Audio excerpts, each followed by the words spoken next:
Ευχαριστώ πολύ, κύριε Πρόεδρε. Αυτό που είπατε όμως προσωπικά δεν πιστεύω ότι είναι αποκατάσταση της αλήθειας. Θα ήθελα να πάρω τα πρακτικά, να δω όσοι συνάδελφοι του ΣΥΡΙΖΑ μίλησαν, πόσοι από αυτούς είπαν ότι πρόκειται να συζητηθεί ένα πολύ σημαντικό νομοσχέδιο που αφορά τη δημόσια διοίκηση και μια και θέλουν να έρχονται να κυβερνήσουν, ίσως θα έπρεπε να βάλουν τον τόνο, μια πινελιά σε αυτό το νομοσχέδιο. Αντίθετα, διάλεξαν όλοι τους να βρίσκονται στο σκληρό κομματικό τους πυρήνα. Κυρίες και κύριοι βουλευτές, προσωπικά πιστεύω ότι το σημερινό νομοσχέδιο δεν μπορεί να χαρακτηρίζεται ως μεταρρύθμιση. Περιέχει αυτονόητες νομοθετικές αλλαγές. Δεν είναι αυτονόητες οι αλλαγές για την απλοποίηση των διαδικασιών στη δημόσια διοίκηση. Δεν είναι αυτονόητη η μείωση της γραφειοκρατίας. Δεν είναι αυτονόητη η αξιολόγηση το 2014. Σίγουρα το μοντέλο που χρησιμοποιούμε, τώρα δεν θα υπάρχει κανένας από την αντιπολίτευση ούτε από την Ελλάσσονα, οπότε ίσως πρέπει να περιορίσω και το λόγο μου.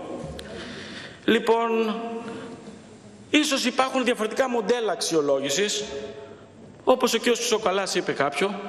Από εκεί και πέρα όμως όλοι συμφωνούμε ότι οι παρεχόμενες από το δημόσιο και τους δημόσιους υπάλληλους υπηρεσίες στον Έλληνα πολίτη δεν είναι τόσο καλές. Όμως την ίδια στιγμή εμείς οι ίδιοι λέμε ότι όλοι πρέπει να αξιολογούνται και να βαθμολογούνται με άριστα. Εάν αυτό είναι το πρόβλημά μας, μπορούμε να αλλάξουμε την ονομασία στην αξιολόγηση.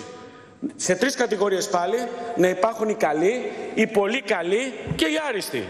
Άλλωστε ρητά είναι γραμμένο στο νομοσχέδιο ότι δεν απολύεται κανένας και στην 3η κατηγορία των καλών να είναι.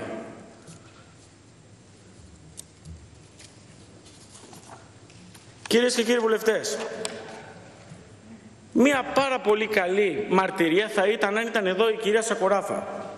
Θα μπορούσε να μας εξηγήσει καλύτερα από όλους τι σημαίνει αξιολόγηση.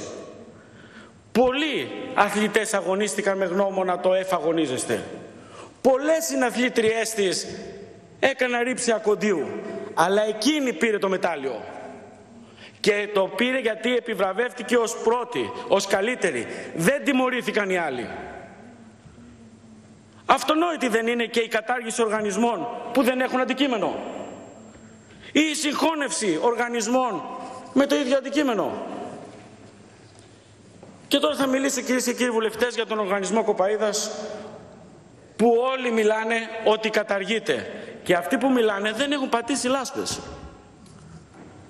Το πρώτο που νιώθω ότι πρέπει να πω είναι ότι σε όσοι δεν έχουν αντιληφθεί, είτε διότι είναι αδαείς, είτε γιατί προσπαθούν να θολώσουν τα νερά, ότι το αντικείμενο του οργανισμού Κοπαΐδος δεν είναι η αποξήραση της λίμνης, αλλά ακριβώς το αντίθετο, η άδρευση του κάμπου της Κοπαΐδας 300.000 στρεμμάτων και 14.000 ιδιοκτητών αγροτών.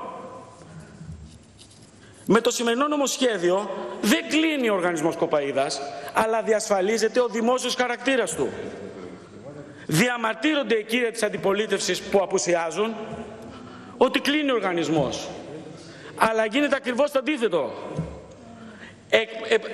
Καταφέρνουμε να μετατρέπουμε έναν οργανισμό, ένα νομικό πρόσωπο δημοσίου δικαίου στο δημόσιο.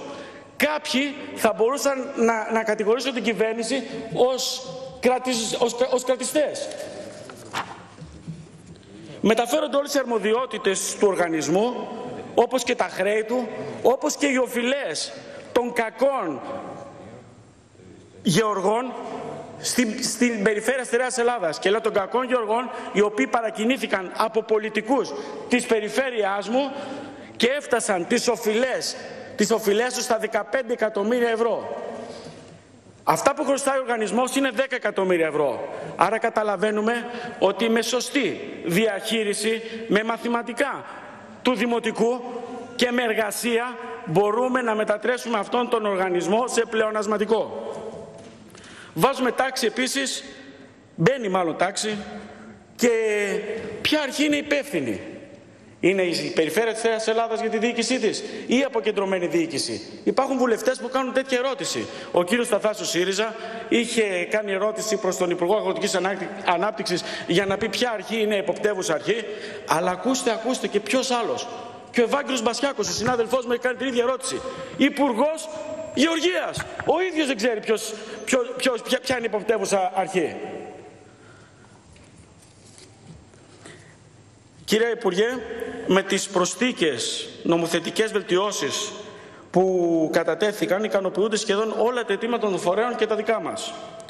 Όπως νούμερο 1 αίτημα ήταν να αρχίσει να έχει ισχύ η διοίκησή του από την περιφέρεια από 1η Σεπτεμβρίου, ώστε να μην υπάρχουν δυσλειτουργίες εν μεσούση της καλλιεργητικής περίοδου. Όπως επίσης η ακίνητη περιουσία του οργανισμού να περάσει στην περιφέρεια Στερεάς. Ένα άλλο έτοιμο που είχαμε ήταν και η ακίνητη περιουσία, μάλλον η κινητή περιουσία να περάσει στην περιφέρεια Στερεάς. Άλλο ένα αίτημα ήταν και η ακίνητη της περιουσία. Βλέπουμε ότι περνάει στο δημόσιο, αλλά η αποκλειστική χρήση, αξιοποίηση, εκμετάλλευση και διαχείριση τους ανήκει πλέον στην περιφέρεια Στερεάς Ελλάδας, που στο εξής θα έχει την ευθύνη για την διαφύλαξη και τη διαχείριση του υπάρχοντος αρχείου. Κλείνοντας, κυρίες και κύριοι βουλευτές, άκουσα βουλευτές να κατηγορούν τις κυβερνήσεις της Νέας Δημοκρατίας και του ΠΑΣΟΚ ότι ήταν θειασότες οι κυβερνήσεις αυτές της αναξιοκρατίας και της κομματοκρατίας. Κοιτάξτε το κόμμα τώρα που βρίσκεται. Θα συμφωνήσω κι εγώ με αυτές που μιλάγανε και λέγανε έτσι. Δεν ανέχομαι όμως αυτές οι φωνές να προέρχονται και αυτές οι επισημάνσεις να προέρχονται από βουλευτές που έχουν υπηρετήσει τις συγκεκριμένες κυβερνήσεις. Σας ευχαριστώ. Και εμείς ευχαριστούμε, κύριε συνάδελφε.